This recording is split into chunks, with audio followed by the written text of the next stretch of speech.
Hi friends, welcome to mirror life technologies. చాలా రోజుల తర్వాత వీడియో చేస్తున్నాను ఫ్రెండ్స్. ఎందుకంటే లైఫ్ టెక్నాలజీస్లో భాగంగా ప్రయాణాలు చాలా ముఖ్యమైనవి.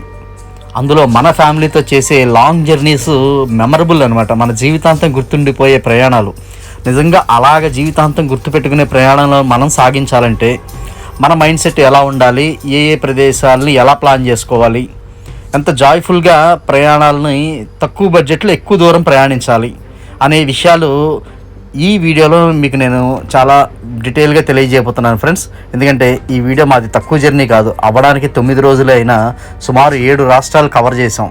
అనేక ప్రదేశాలు, అనేక రకమైన ఆహారాలు, భిన్న వాతావరణాలు, లైఫ్కి ఉపయోగపడే విషయాలు ఎన్నో మీకు నేను షేర్ చేసుకోబోతున్నాను ఫ్రెండ్స్. అంటే నా అంతరంగంలో ఉన్న ఫీలింగ్స్ కూడా నేను ఈ జర్నీలో మీకు నేను తెలియజేస్తాను. అందువల్ల ఈ వీడియోని ఎక్కడ స్కిప్ చేయకుండా ఎండ్ వరకు చూడండి ఫ్రెండ్స్.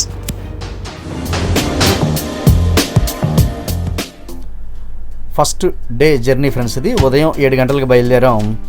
మన ఆంధ్ర బోర్డర్ దాటి ఒరిస్సా బోర్డర్ 570 కిలోమీటర్లు ఛాత్రపూర్ అని చెప్పేసి ఒక విలేజ్. ఇది అంటే హైవే మించి నాకు ఎప్పుడైతే ఒళ్ళు అలసిపోద్దో ఎంత జర్నీ అనేది మాకు లెక్క ఉండదు.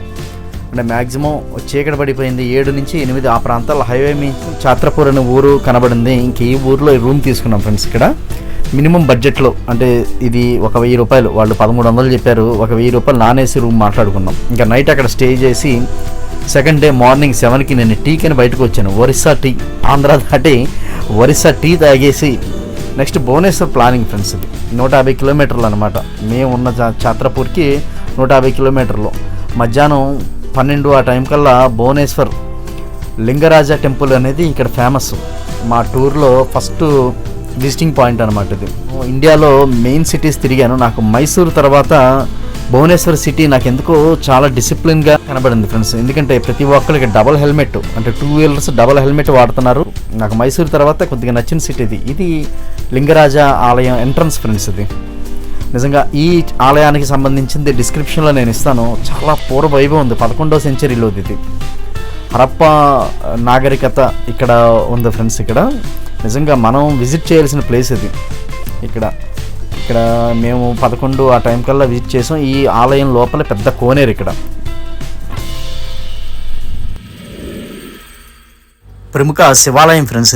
ఇది ప్రధాన ఆలయం. సుమారు 148 అడుగుల ఎత్తుంటుంది.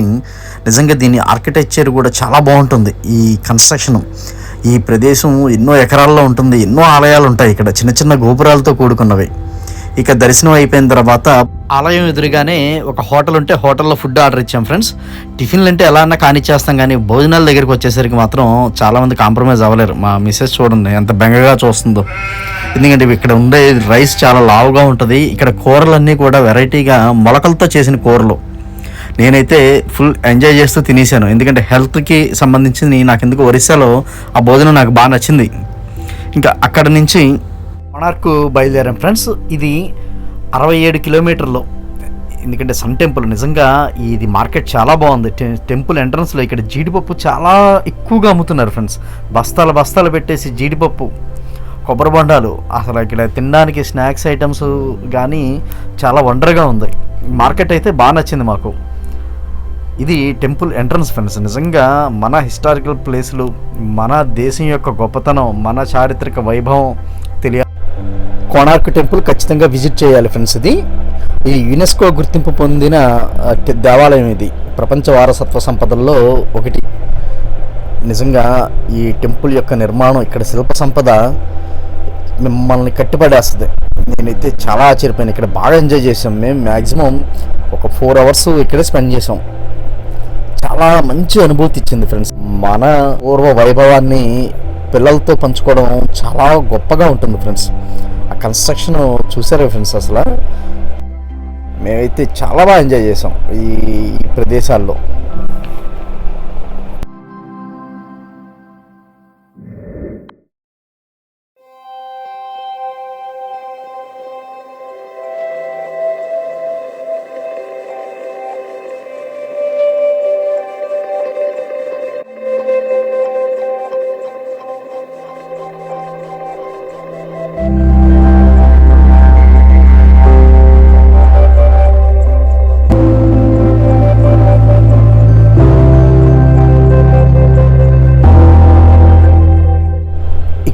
టెంపుల్ బయటకు వచ్చాక ఇక్కడ ఫాస్ట్ ఫుడ్స్ చాలా బాగుంటాయి ఫ్రెండ్స్.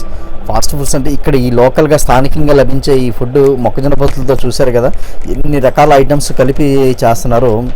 ఇక్కడైతే మనకి దొరకలేని ఐటమ్స్ అన్నీ కూడా స్నాక్స్ ఐటమ్స్ చాలా బాగుంటాయి ఫ్రెండ్స్. ఎందుకంటే ఫుడ్ అయితే భోజనం అయితే మనకి దొరకదు, కానీ ఇలాగ మిర్చి బజ్జీలు కానీ పావు బాజీలు కానీ ఇవి పానీపూరి కానీ ఇటు బాగా ఫేమస్ ఫ్రెండ్స్. ఇక్కడ నుంచి డైరెక్ట్ పూరి ఫ్రెండ్స్. పూరి మేము నైట్ ఎర్లీగానే చేరుకున్నాం, ఎందుకంటే ఇది పూరి ఎంట్రన్స్. మెయిన్ ఊళ్ళోకి వెళ్ళిన తర్వాత పూరి ఎంట్రన్స్ ఫ్రెండ్స్ ఇది. ఎందుకంటే మా ప్రయాణంలో మెయిన్ టార్గెట్ పూరి జగన్నాథ ఆలయాన్ని దర్శించాలనే ఫ్రెండ్స్. మీరు ఇక్కడ నుంచి 2 కిలోమీటర్ల ముందుగానే బస్సులోంచి తీసుకెళ్తారు. ఇక్కడ బస్సులు ఉంటాయి. ఇది దేవస్థానం ఎంట్రన్స్ ఫ్రెండ్స్. మేము 7 గంటలకే చేరుకోవడం వల్ల ముందు దర్శనం చేసేసుకుందామని ముందు దర్శనానికి వెళ్ళిపోయాం. ఈ 7 గంటల నుంచి 1 గంట గంటన్నరలో మా దర్శనం కంప్లీట్ అయిపోయింది ఫ్రెండ్స్. నిజంగా టెంపుల్ చాలా అద్భుతం. పూరి ఆలయం యొక్క విశేషాలు చాలా ఉన్నాయి. ఇక్కడ మెస్మరైజ్ కలిగించే విషయాలు, దేవస్థానానికి సంబంధించిన విషయాలు చాలా బాగుంటాయి ఫ్రెండ్స్. ఇక్కడ దేవస్థానం బయట ఒక ఆలయం ఉంటుంది. ఈ ఆలయం కూడా ఖచ్చితంగా దర్శించాల్సిందే, చాలా బాగుంటుంది ఇది. ఇక పూరి మార్కెట్ అయితే అసలు చెప్పక్కర్లేదు ఫ్రెండ్స్, నిజంగా చాలా అద్భుతం. ఇంత పెద్ద మార్కెట్ మేము ఎక్కడా చూడలేదు. ఇక్కడ రకరకాల స్వీట్ ఐటమ్ మాత్రం అస్సలు కరువు ఉండదు ఫ్రెండ్స్. ఫుడ్ ఎందుకంటే మనకి పప్పు సాంబారు దొరకదు, కానీ ఇక్కడ ఫుడ్ ఐటమ్ మాత్రం ఎక్సలెంట్. అసలు ఈ మార్కెట్ చూసే మేము చాలా సరదా పడిపోయాం.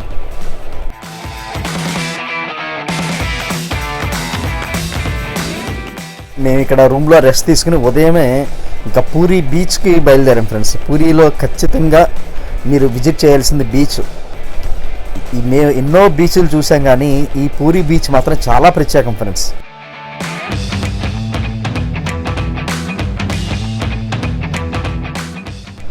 ఎందుకంటే ఇక్కడ వాటర్ చాలా ఫ్రెష్గా ఉంది ఫ్రెండ్స్. ఎందుకంటే చాలా ట్రాన్స్పరెంట్గా ఉంది. సముద్రం నీళ్ళు ఇంత స్పష్టంగా క్లారిటీగా ఉండడం మేము ఎక్కడా చూడలేదు. అందువల్ల మేము బీచ్లో మ్యాక్సిమం 3 అవర్స్ వరకు స్పెండ్ చేసాం. ఏ బీచ్లోనూ ఇంతసేపు మేము ఆడుకోలేదు. ఇంకా తర్వాత బీచ్ నుంచి ఫ్రెష్ అయిపోయిన తర్వాత మళ్ళీ పూరి మార్కెట్ నైట్ చూసింది మాకు సాటిస్ఫాక్షన్ అనిపించలేదు. పూరిలో ఫిష్ మార్కెట్ ఇది. ఫిష్ మార్కెట్లోంచి ఇంకా నడుచుకుంటూ ఈసారి బస్ తీసుకోకుండా 2 కిలోమీటర్లు మేము నడుచుకుంటానే మార్కెట్ అంతా చూడాలి. పూరి నైటే కాదు డే టైంలో కూడా మన కళ్ళల్లో పెట్టుకోవాలని చెప్పేసి మార్కెట్కి మేము బయలుదేరడం జరిగింది ఫ్రెండ్స్. మళ్ళీ వీలైతే దర్శనం చేసుకుందాం, లేదంటే బయలుదేరిపోదాం.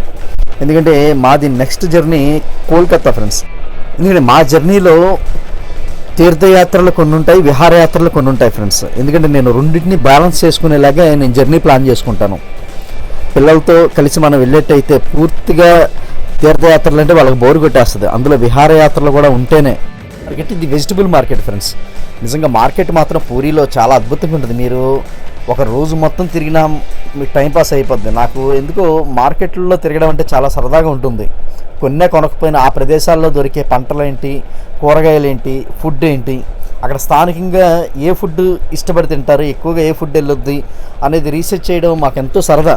రెస్టారెంట్లకు ఎక్కువ ప్రిఫర్ చేయం ఫ్రెండ్స్. అక్కడ స్థానికంగా ఏ ఫుడ్, ఇదిగోండి మనకి ఒరిస్సాలో మ్యాక్సిమం ఎక్కువ తినగలిగే ఫుడ్ ఇదే, దహివాడ, ఆలు దమ్ము. అవి తినేసి అక్కడే మినరల్ వాటర్ ఇలా ట్యాప్స్ ఏర్పాటు చేశారు ఫ్రెండ్స్. ఇలా తాగడం ఎక్కడో సినిమాల్లో చూసే ఇక్కడ ఛాన్స్ దొరికింది కాబట్టి మేము ఛాన్స్ వదులుకోలేదు.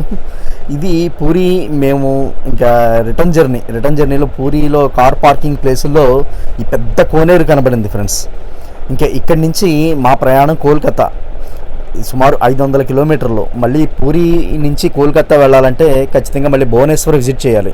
ఎందుకంటే మాకు భువనేశ్వర్ లక్కీగా సిఎన్జి పాయింట్ ఉంది. సిఎన్జి గ్యాస్ మేము మా ప్రయాణానికి మెయిన్ బాగా మాకు ఉపయోగపడింది సిఎన్జి గ్యాసే ఫ్రెండ్స్. సిఎన్జి గ్యాస్ ఉండడం వల్ల మేము ఎక్కువ ప్రయాణాలు చేయగలిగాం. నెక్స్ట్ పిల్లలు ఈ వయసులో ఉన్నప్పుడే మన ప్రయాణాల్లో ఎంజాయ్ చేయగలుగుతారు. మనకు కూడా లైఫ్ లాంగ్ మెమరబుల్ అయిపోతుంది ఫ్రెండ్స్. ఒక్కసారి వీళ్ళు కాలేజీలకి వెళ్ళారంటే వీళ్ళతో మనం టైం స్పెండ్ చేయాలి. అదొక కారణం కూడా నేను ఎక్కువ జర్నీలు చేయడానికి. ఇది ఢిల్లీలోనే ఇక్కడ మేము రూమ్ తీసుకున్నాం. ఇంకా వెస్ట్ బెంగాల్లో ఫ్రెండ్స్ ఇది ఇంకా డే 4 అనమాట. ఇక్కడ వెస్ట్ బెంగాల్లో పరోటాలు ముందుగానే తయారు చేసేసి వెయిట్ లెక్కలో ఇస్తారు.